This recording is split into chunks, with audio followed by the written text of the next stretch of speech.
Good morning, everyone from Swansea. I hope everyone can see this as it just gets going. Okay, so I'm hoping you can all see the PowerPoint now. I would also like to begin by echoing the sentiments of many others before me as part of this conference who have expressed their thanks to the organisers. I too hope that one day in the near future, when it is safe, that we can all meet in Cyprus and discuss these really rich topics that we have been sharing ideas about over the past two events. So my paper today is really a snapshot of my research on the history of Cypriot antiquities that have found their way here to Swansea. And the aims of this work over the past year or so have been, one, to confirm the extent and nature of Cypriot antiquities held in Swansea. So these are items that are housed both at Swansea Museum and at Swansea University's in-house museum called the Egypt Centre. Two, the aim has been to develop resources that will inform specialist and non-specialist audiences alike about Cyprus through the history of these artefacts. This is really significant because Cyprus has not had the spotlight shone on it at all, really, within these contexts. So this is something that we are really sort of getting the ball rolling with at this stage. Thirdly, the aim has been to really understand better the links between Welsh museums and other institutions that hold Cypriot antiquities. And I hope that this very short overview is another starting point and invites collaboration with many of you attending today. Today, I'm going to focus exclusively on the collection and the work that I have been doing with colleagues at the Egypt Centre. Unfortunately, as you can imagine, over the past year, the closure of museums and national archives here in Wales has made it near impossible to pursue some aspects of this research. And so this will explain why some aspects of what I'm going to present today is going to be brief, but I do hope that I can answer some questions more fully in the Q&A session at the end. So for those of you who are not that familiar with Swansea, as you can see from the giant unmissable arrow on the screen, Swansea is a small coastal town located in South Wales, some 2,000 miles or so away from Cyprus. So two very different landscapes and local contexts here. If we zoom in on the second map on the slide, we can see that the Egypt Centre itself is nestled in Swansea University's Singleton campus, which is close to the shore itself. This museum houses around 6,000 artefacts, and around 300 of these are non-Egyptian. Now, this collection arrived, apologies for that, this collection arrived at Swansea in around 1971 from the Wellcome Institute in London, and the Egypt Centre was later opened to the public in 1998. It plays an integral role in teaching, research and widening participation across Swansea University and in the local community, and it is internationally recognised for its work. To give you an idea of some numbers, when the museum is open, it attracts around 22,000 visitors a year and welcomes on average 4 schools a week. So that totals around 150 schools a year. So for a really small museum, it really does pack quite a punch. Now, archival records show that there are 2 key collectors really responsible for the small and eclectic body of Cypriot antiquities that are housed both at Swansea Museum and at the Egypt Centre. Now, the first person in question, I don't have a picture of him, unfortunately, but he is Colonel William Llewellyn Morgan. And he was a figure of local importance in Swansea. Firstly, as an archaeologist who wrote about the local landscape, and secondly, as president of the Royal Institution of South Wales for 16 years. It appears that as a royal engineer, his military service could have taken him to Cyprus, though the exact nature about the exact details about the nature of his service and his travels are unclear at this stage. But many artifacts held at both institutions are noted as donations from Morgan. And the archival notes show that they were recovered from specific burial contexts in Cyprus, specifically Kyrenia and Nicosia. And I don't know whether this gives a bit of an impression that he was perhaps present at these sites and perhaps sort of a bit more directly involved in the transportation of these goods than perhaps some of the other collectors listed on this slide. It very much is very different from the vaguer notes that we see attributed to other artifacts housed at Swansea.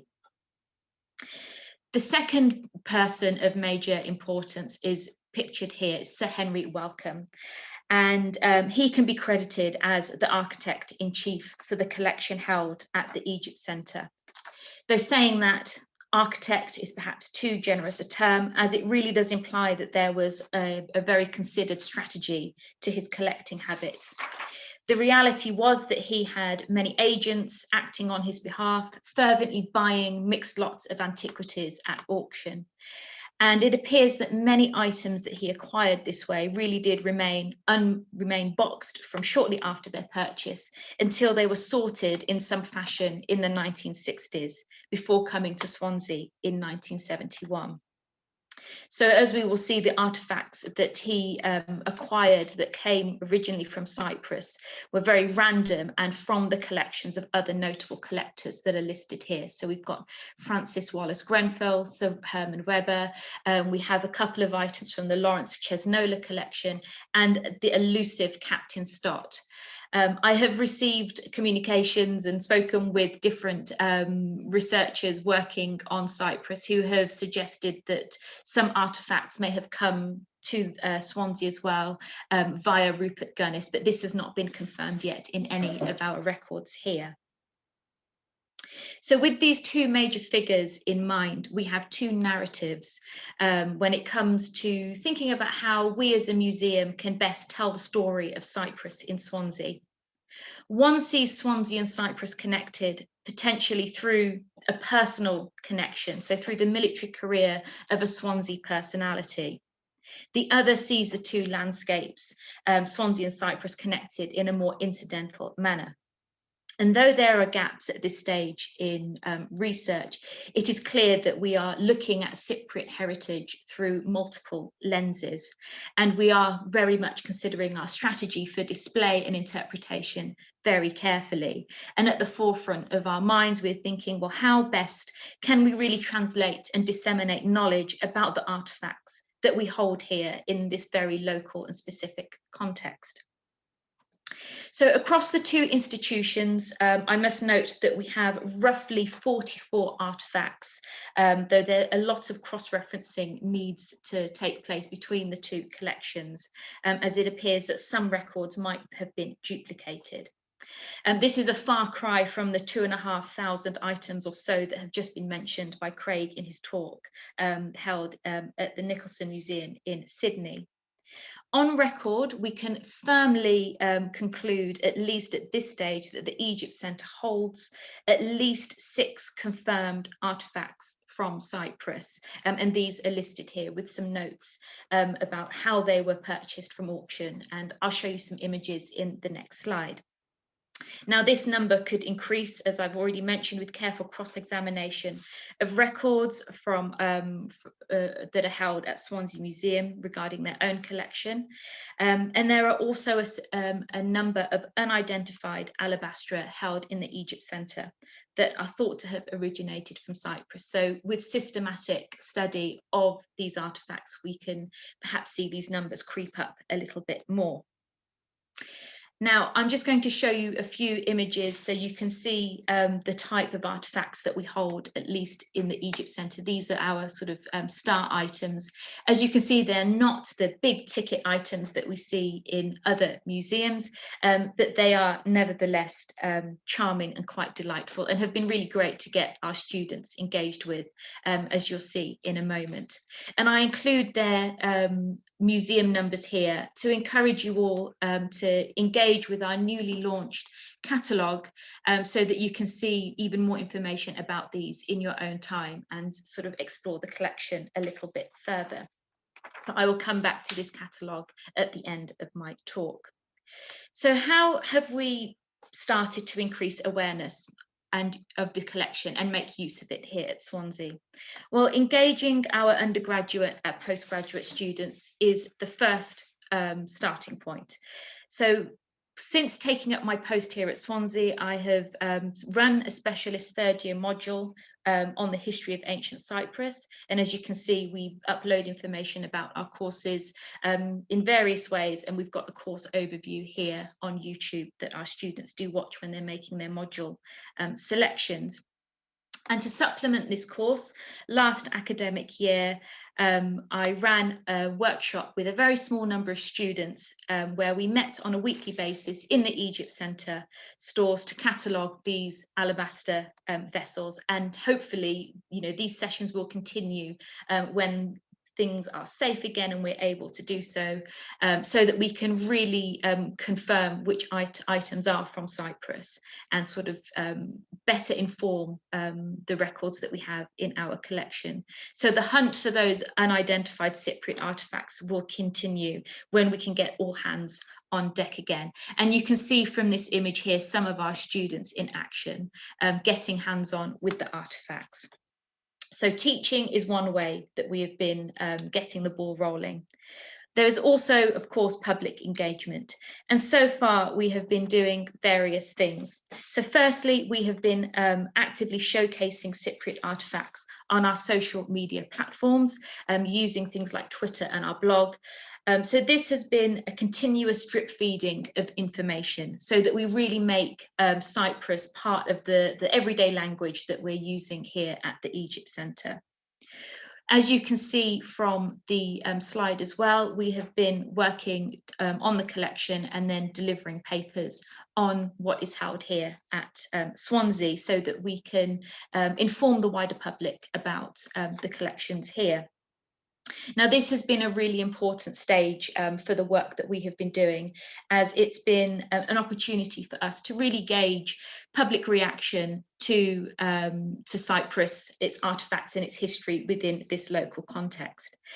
So, for example, at the end of my talk for the Wonderful Things conference that was held by the Egypt Centre online last year, I held a poll, and from this I gathered feedback from the wider public about what they would like to see us do with the collection.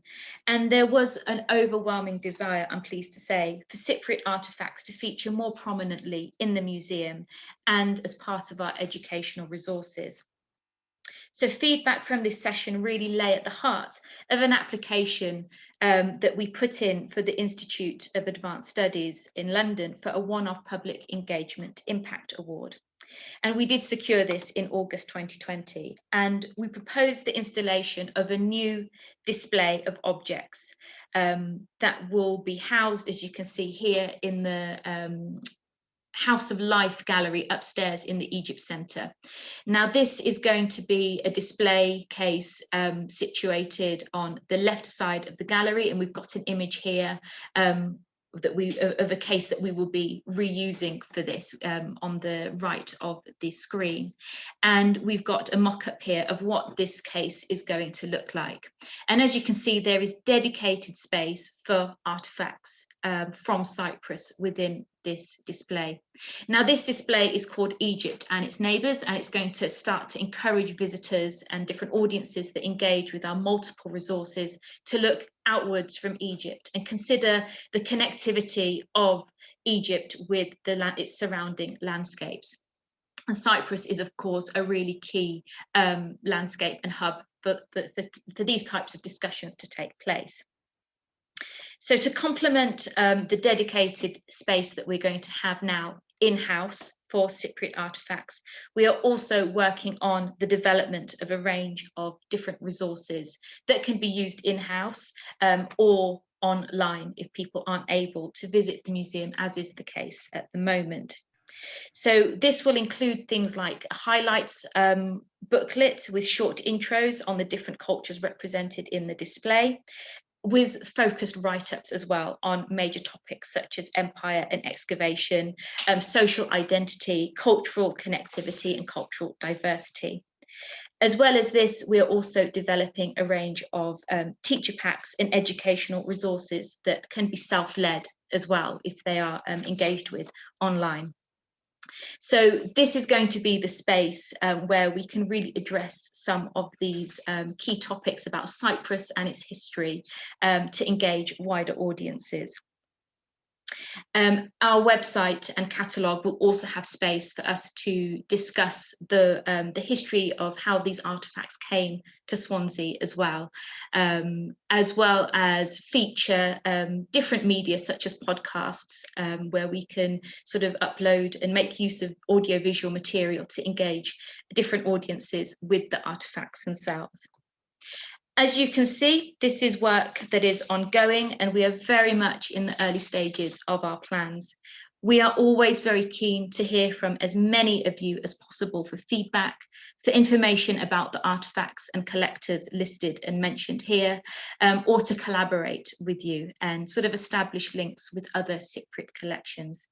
So please do get in touch with us and follow developments that will be uploaded on our various social media platforms that are listed here. Thank you for listening, and I look forward to your questions and feedback in the Q&A session.